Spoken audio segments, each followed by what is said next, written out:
My personality gravitates obviously towards smells. Am I leaving a conversation with more energy than I came in with? There are few things more powerful than curiosity. If Givaudan or Firmenich or IFF were starting today, how would they do it? Bravery isn't the absence of fear, it's functioning through fear.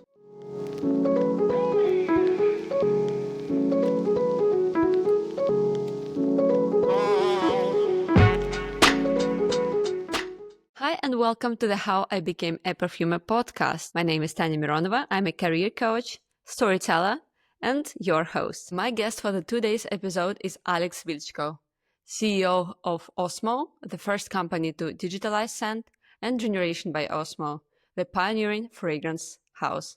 Alex, you're one of the CEOs who really values his time, and I know some details why Alex does it even more these days. With the pressures you have, do you maybe long for those days when it was not that complicated?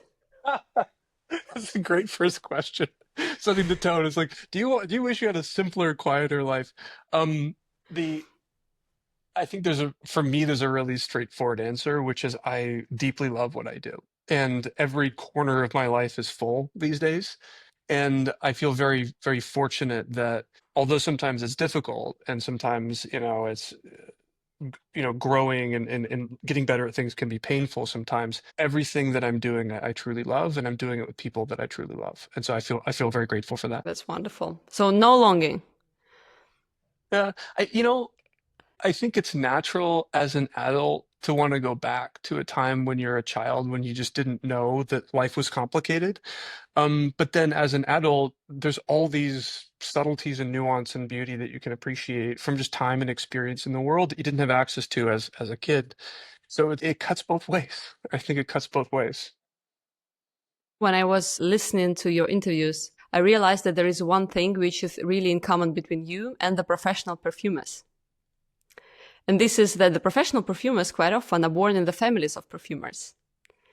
And you're Yeah, a professional scientist, if there are scientists who are not professional, but actually coming from the academia family. that's right. Yeah. So both my parents were professors. On my dad's side, his dad was an engineer at Alcoa Aluminum. And so this idea of kind of technical work is a long history on both sides of my family. And that's just what I was born into. That was the family trade, was discovering new knowledge.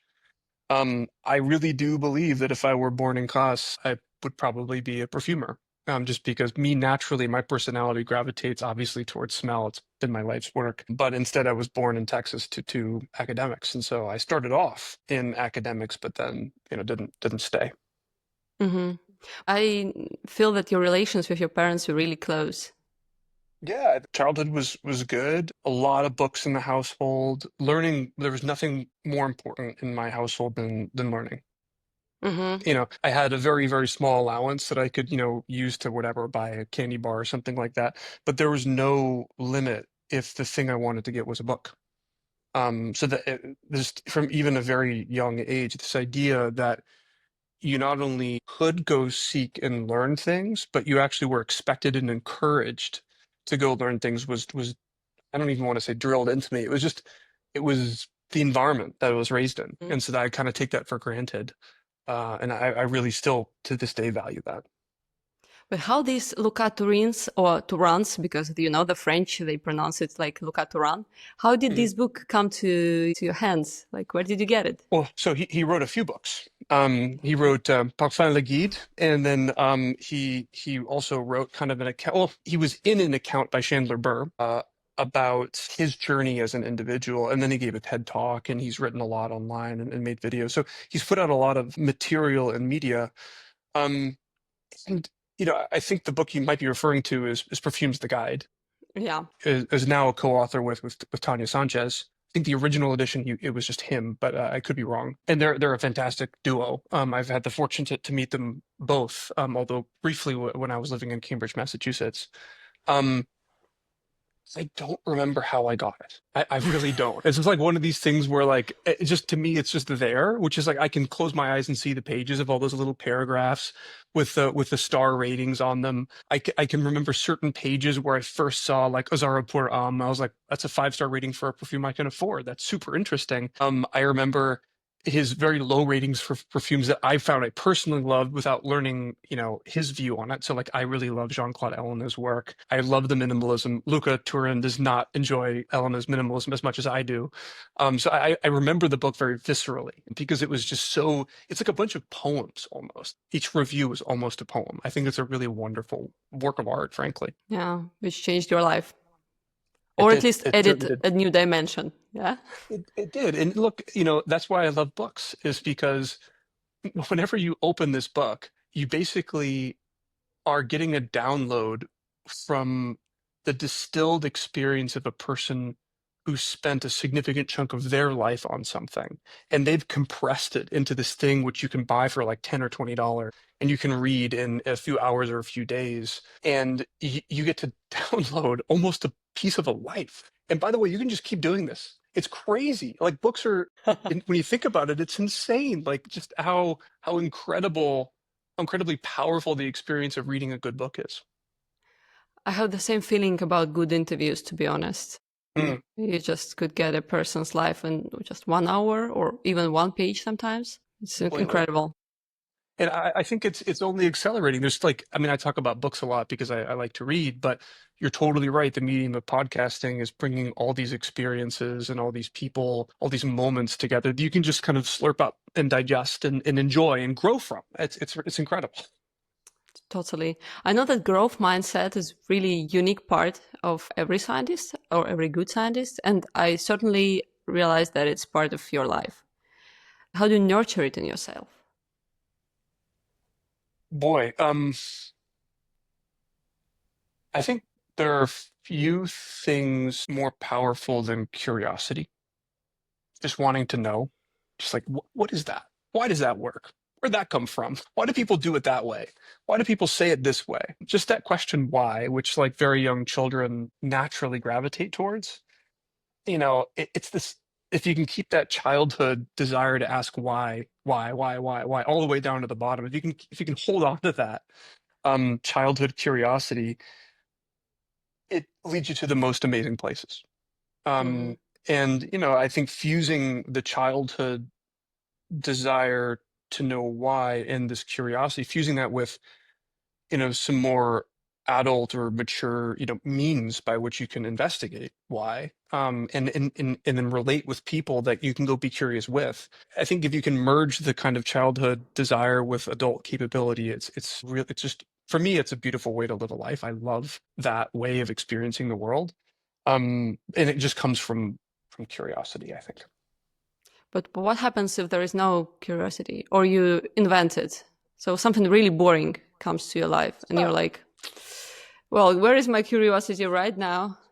This used to be a big problem for me as a kid. I would get bored and then I'd act out and I'd get in trouble and then I'd actually get a talking to. There's a little trick that I've learned to flip it, which is to basically be curious about the boredom. Why am I bored right now? Like, what about the Wow. situation is not resonating with me? And then oftentimes that means that the telescope, instead of going outwards about the world, it goes inwards. And you say, well, what's going on where this thing that's happening, whatever this thing is, that it's boring me or frustrating me or making me anxious, whatever the thing I want to get away from, why? And so you can kind of do a judo flip on yourself and be curious about the lack of curiosity, if that makes sense. It does. And I believe that one of the ways to fight your boredom is to surround yourself with people who are also curious about something. Is that 100%. 100%. Yeah. so? How do you hire people? Um, so there's like a gut check that I use a lot of times, which is, am I leaving a conversation with more energy than I came in with? Uh And huh. to use a term from chemistry, is this relationship endothermic? Does it take my energy away? Or is it exothermic? Does it generate energy? And Beautiful. it it I should probably do an accounting of like how often that gut sense actually worked out, but just from reflection, not from like numbers or a spreadsheet, like that's actually been really important. And when I look back on like the red or yellow flags that I might have ignored or I might have paid attention to, often it comes down to just like, do you feel excited with this person?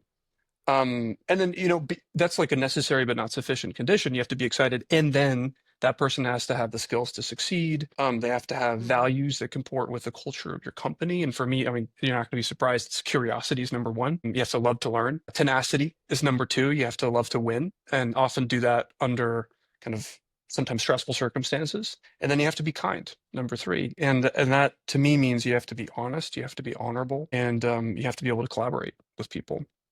So if you can behave in that way, and if you're energetic, if you produce energy for other people, and you've got the skills for the job, okay, well, let's go. No pressure for those candidates who are currently planning to apply. So, guys, just the first check will be with your energy levels. Well, you've mentioned that digitalizing scent may take many years, and you also mentioned tenacity. How do you feel when you think that it might take many years, and maybe it's not even your lifetime, till the moment we digitalize scent, and you are still working on it? I mean, I think the idea of being a part of something that's bigger than you are, and maybe even lasts longer than your life does, is really humbling and exciting. So if you can find a mission that you want to be a part of that's that big and it's real, that can really contribute to living a fulfilling life. So that's my first reaction is like, I actually do think that the mission that we're on is bigger than any one person and it's longer than any one life. And so that makes it worth working on. I think in terms of what our goals are, there's not one big one. There's a bunch of steps that we want to take. And the full goal of digitizing scent to me looks like you can have a device in your hand that can smell as well as a dog's nose can, and it can produce scents as well as a flower can. And it even goes beyond, right? So a flower just produces one scent its whole life, from its first sprouting to its last petal. But I think that we could build devices that are small that can produce any scent and can do that Mm-hmm. a different scent every second. And then I think we can have a device which we can hold, which is as good as a dog's nose or a really high-end mass spectrometer, but it's portable. Um, I I think we see a route technically to do all these things. But that we're not going to get to that stage for many years. But we already are at a very important milestone, which is we have actually digitized smell. So we can take a smell and put it into a really big chemical sensor about the size of the dishwasher. I'm sure your listeners might be familiar with a GC or a gas chromatograph mass spectrometer. So we use GCs, right? They're great devices. But you can Mm-hmm. put a smell into one of these things, and then we basically use existing hardware, but we use all of our own software. It analyzes the data from the GC with no human intervention. It turns it into a coordinate on our scent map.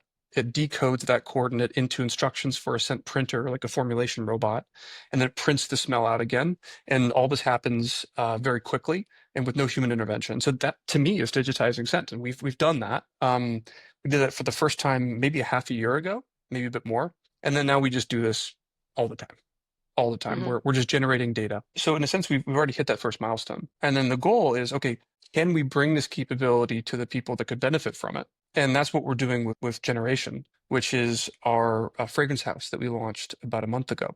And the idea is take this olfactory intelligence capability that we've built, this AI for smell, olfactory intelligence, and help people build better fragrances and do it with precision, make it more accessible to more people, and then still maintain really, really high quality and do this all super fast. And so that's what we're doing now. And we're really, really focused on that.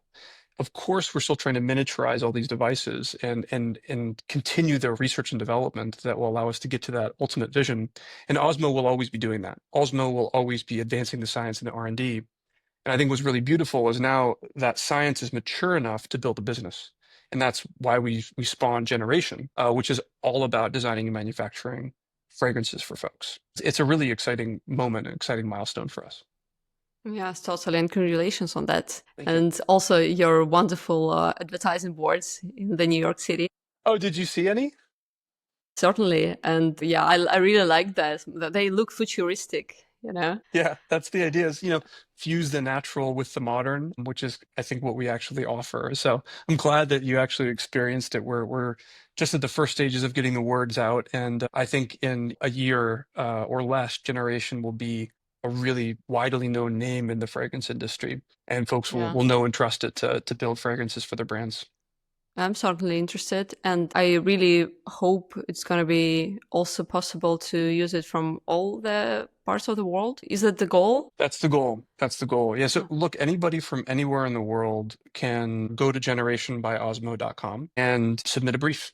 Anybody can do it. We really specialize in these small and medium businesses. So businesses like beauty brands or fine fragrance brands or household cleaning brands that are doing like 0 to 250 million in revenue, but even, mostly on the smaller end. And what we found actually is very interesting is there's a whole lot of folks who have never gone through the fragrance buying process yet, or they've tried to go through it and been frustrated with how difficult it is to get a hold of the fragrance houses to have them build a beautiful fragrance. Or they've gotten a hold of a fragrance house and they've gotten a library fragrance back. They didn't get something bespoke. Or they got a library fragrance back, but the whole thing took 6 months or 18 months, right? So there's all kinds of frustrations that we've seen, and Generation is the answer to those. The interesting thing on top of that is we've seen folks, even some larger brands, are asking us to just finish the whole product. And so design the fragrance, Mm. but help me put it into a bottle and put a cap on it and put that into a package. And so we've actually started doing turnkey manufacturing for brands at their request. Because with it, we have a fragrance factory and we have a fragrance robot, we have a compounding team, we have a supply chain. And for us, handling the bottling and the packaging is actually just a little bit more work, but is so valuable to these small brands that are just trying to make their first 1,000 units and just test and learn. And so we found that we can actually be very helpful there as well. So if folks want to really have a partner to just get the first iteration of their brand off the ground and do turnkey manufacturing, Generation is definitely the partner for that. Yeah, certainly. You said that like you came up with the idea of generation not so long ago, if I'm right. Well, we started, the real history is we started an experiment in October and we didn't advertise it. We posted a website, had a different name. It wasn't called Generation. We said like, look, hey, we're Osmo. If you want to brief us, we'll make you a fragrance. Anybody interested? And we put in so little investment in just standing that up, and we got a ton of briefs in. And it was very Mm. clear that there is a background interest, a background market for folks that are not able to get the fragrances that they want on the Mm. timelines that they want or with the partners that exist today. And so we basically shut the experiment down because it was a success. We saw that people, yes, indeed, did want us to design and manufacture their fragrance. And then we spent about 3 months, 3 or 4 months, internally prepping for what became Generation. And that looks like, standing up the factory, getting the supply chain right, hiring account executives, building out our internal operations teams. I mean, like, we've got a great scientific and technical team, but we saw this opportunity with Generation. So we just built out everything else that we needed. And we did that really, really fast. And that's where we are today. It seems like it's a very common for a startup mindset. Yeah, move fast. Yeah, exactly.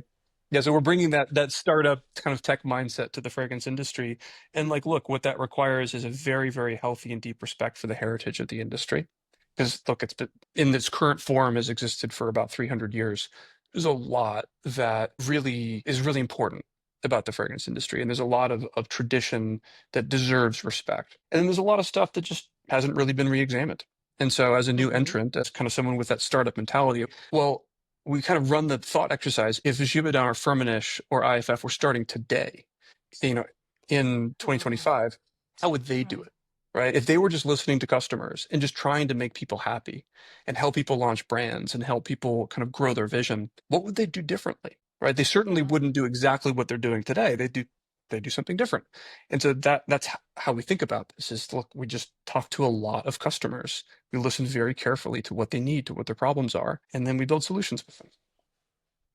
In one of your interviews, you've been really persistent on saying that leadership mindset and becoming a leader is a very important skill. Does everyone need a leadership mindset? So let's maybe talk about what I think leadership is. I think what it means is helping communities around you define and pursue and achieve a common goal.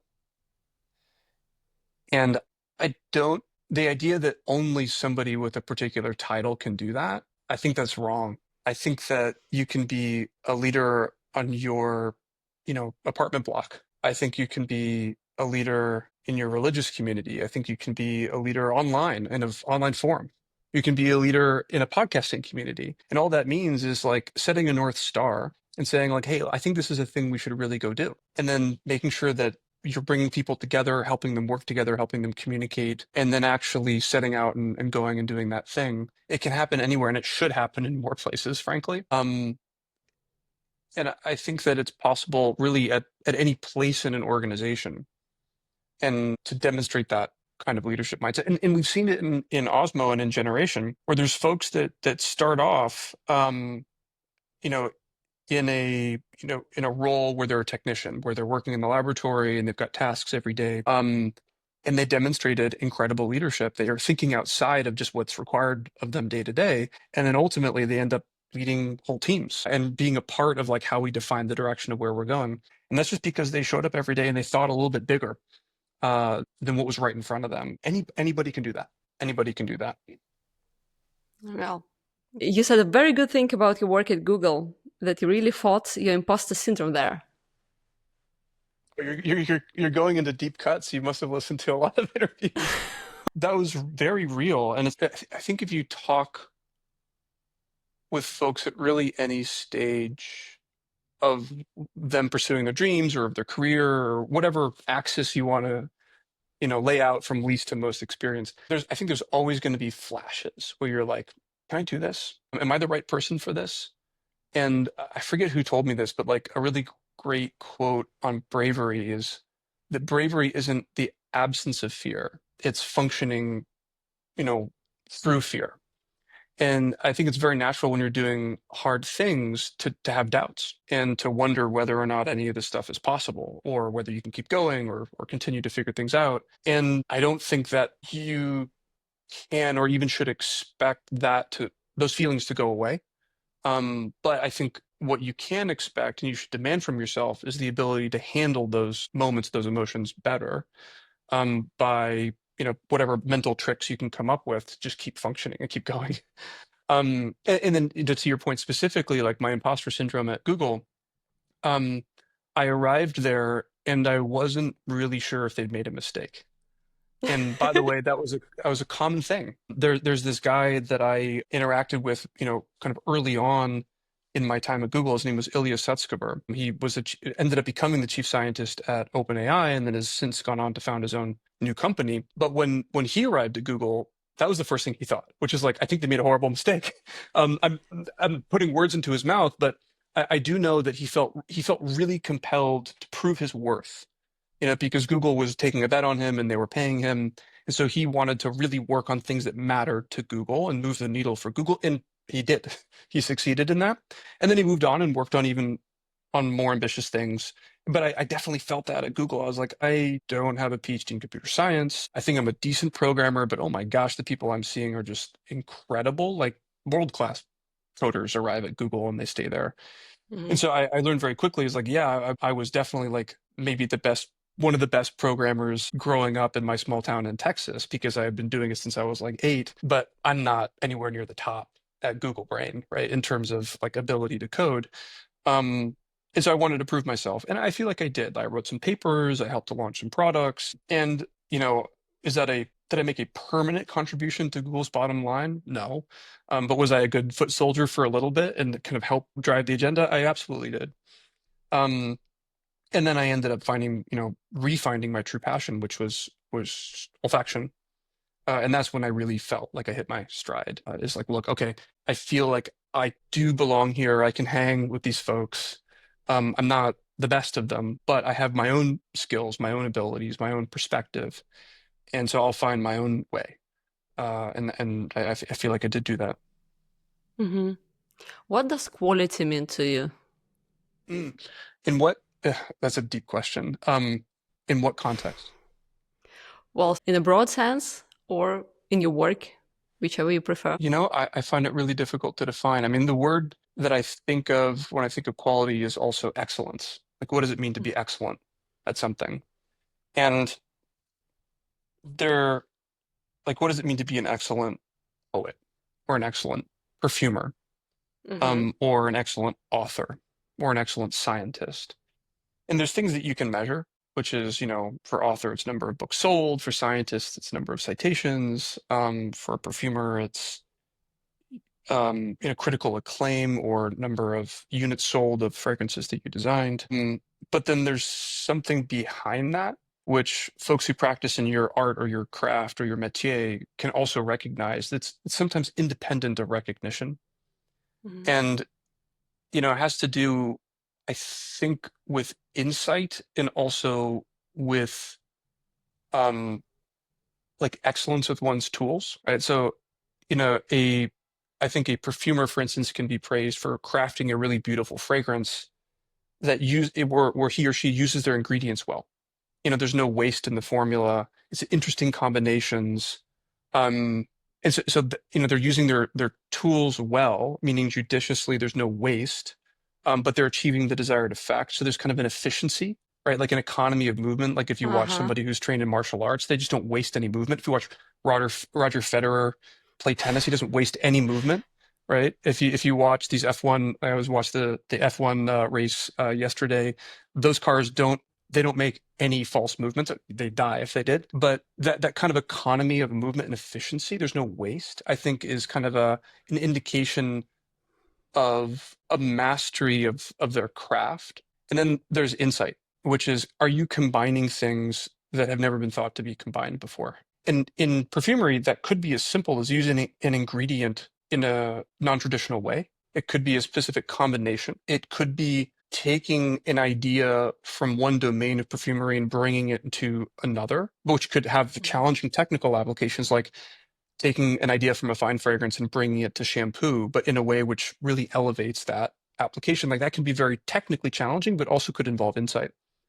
And with science, like I find great science is often not so much about coming up with a new idea, but about coming up with combinations of existing ideas over and over and over again, because most of them have already been thought of, until you finally get a combination which nobody's ever thought of. And by the way, that moment doesn't feel any different than the past 1,000 times when you came up with something somebody else already thought of. But so that insight also seems to be a part of quality and of excellence. I didn't know we were going to go this deep, but this is like getting very philosophical and kind of fun. Well, it was my really next comment that it was really deep. And I was really thinking about Roger Federer in my head, like, and thinking that Novak Djokovic does make more movements than Roger. And then I was like, all right. So Tanya, keep listening. But yeah, well, talking about insights, do you think that everyone, if they see this quality piece of any type, will feel the same type of insight if it's really, really high quality thing? Is the question, is everybody recognize quality Exactly. in a work product? The answer has to be no, because sometimes works of great quality are appreciated after the death of the artist. So maybe it's a marketing problem, which is like there wasn't enough exposure of the quality, or maybe they saw something really early that other folks weren't necessarily ready for. And so the ability to recognize and resonate with that insight or that combination of concepts had to come later on as opposed to earlier on. I don't know the answer. I mean, you'll often hear, a comment about a startup or about an artist or a scientist say they were ahead of their time. Mm-hmm. And I think that can mean that, maybe we can say they're producing works of great quality, but that the world doesn't recognize as having quality yet. But it's a deeper question than I can pretend to know the answer to. Do you feel insights when you smell the works of, and you couldn't answer no, but I will still ask it, when you smell the works of Christopher Ludamier? Yeah, it's really interesting. So Christoph, I mean, your listeners probably know Christophe Lodemiel is responsible for some mass market hits and for some niche hits and has won perfumery awards for very specific and creative and edgy olfactory creations, but he's also made Abercrombie and Fitch Fierce and also worked on Polo Blue. So he's seen the gamut. And then he was trained as a perfumer at Procter and Gamble, and so he's worked on kind of more household applications as well as then at IFF on fine fragrance applications. And then as an independent perfumer before Osmo, working on niche creations, and then now at Osmo as our master perfumer. Um, he is so deeply engaged with these new tools that we're creating. It's so fun to watch him. So he'll look at formulas because we use AI for two things. So our AI applications in olfaction, we call olfactory intelligence or OI. And we use OI for two things. One is to create that first starting place for a perfumer, which is often sometimes the hardest part. Is like I need something to start with in order to work on this brief. We have OI that produces formulas as starting places. And then at the end of the formulation process, I need this formula to comply to IFRA regulations, or I need this to be 5% cheaper, or I need to remove this allergen.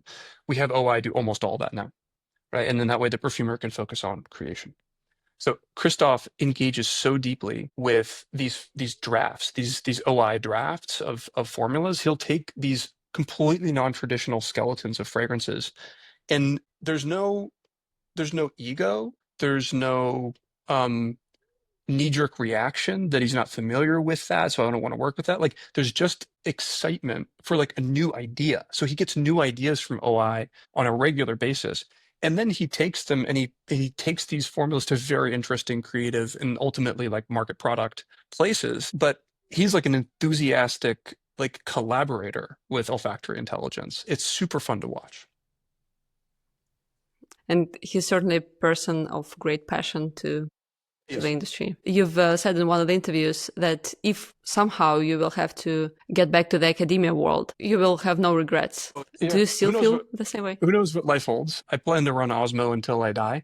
I think there's a lifetime of work here. And so the work that I do to build the company, specifically the first step is to launch Generation, is to build businesses from the insights that we have to help customers. And so Generation is our first big step, and that'll be our only step for many years. But there's a lifetime of work that we're kind of setting ourselves up for. But look, I love the science, and that's why we're doing what we're doing, is because I think there's a bunch of mysteries here that as we solve the mysteries, we can build great platforms and we can build great products on those platforms, and then we can delight people with those products. Um, but for me, the beating heart of all of this is, what is smell? How does it work? And if we keep peeling back if we keep peeling back the mysteries there, I think that we'll build great capabilities that will turn into great products that will turn into, healthier and happier people. And like the bet here is that there is a lifetime of work and of value. And we're in the middle of proving that thesis right now.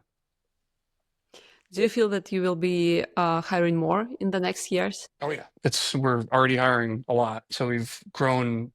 I mean, the technical team hasn't grown that much since that was like how we started. We started with a very, very healthy technical team and grew that aggressively the first 2 years. And then now we're growing the commercial and operations team very aggressively. So watch the job board, osmo.ai/careers. We're constantly bringing people on board. Yeah, I believe our listeners will be following it. And I also have a few rapid fire questions. great. Do you feel ready? Yeah, let's do it. Right. So the first one book which is essential for everyone to read. Everyone to read. Ooh, that's a big one. Yeah, that depends on who you are. I'm struggling to come up with like one book across the board. Look, in olfaction, it's got to be Nosedive by Harold McGee. It's the best book about like what scents are and where they come from. So I'm going to go with that. All right. One place on earth which inspires you every time you visit it, or if you visited it once, what was this place? The redwoods in the Western US. I love the views. I love the smells. Long walks through the redwoods are one of the most cleansing things for me. Your favorite dish? Probably barbecue brisket from Terry Black's in Austin, Texas. I grew up in Texas, so I love barbecue, and Terry Black's does it the best. Would you prefer to stay at home for a weekend or go out? Depends on where I'm going out, but I think I'd normally prefer to stay at home. Which is the opposite of my partner, who is very much an adventurer, but I like to stay at home with a good book. And your favorite music? Right now, I've been listening to a lot of Bill Evans, who's like a jazz pianist. He was on the Miles Davis album, Kind of Blue. I've really liked exploring his other albums and his other works. Well, and the last one. Do you feel that all the negative people who are around are contagious to the success? Um, I think that you become more like the people you surround yourself with. And so you should surround yourself with the kind of people you want to be. They should inspire you. You should feel like you're trying to catch up to them. And then I'd also say that, how you spend your scraps of time also defines who you are, right? So, we have these little snippets of 15 minutes or 5 minutes or 30 minutes that just show up periodically throughout the day. And if you were to ignore all of your normal job stuff and just look at what you do with those scraps of time, you can learn a lot about a person and who they are and who they're going to become. Thank you, Alex. It was incredible talking to you. It's super fun. Thank you, Tanya. I've really enjoyed the conversation.